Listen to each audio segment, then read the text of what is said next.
আমি এসেছি মৌলভীবাজার। আপনার এখানে জায়গাটার নাম কি? তো আমি তো চিন্তা আছি না। এই রিকল, এদিকে আসো তো।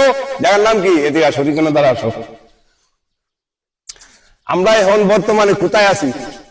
মৌলভীবাজারে নাকি? এখন এই গ্রামে কি কইলা ভালো কইলা পাওয়া যাইব? আমরা তো ধান চাষ হয়। ধান চাষ হয়। ধানগুলা এখানে বীজ হয়েছে ভালো আমাদের। এই দেখেন ধানগুলা কত সুন্দর ধান। এগুলো আমরা সামনের বছরও কাটা হইব নাকি? না সামনের বছর না, এই বছরে। এই বছর? ও, আমি তো আবার কিছু জানি না। এই বছরে কাটা হইব বাবা। বুকের ভেতর জ্বলছে আগুন, কলিজাটা পোড়া। পাগল হইয়া গান গাই, লোকে ডাকে জ্যান্ত মরা। তোমার বাড়ির সামনে যেন হয় আমার কবর।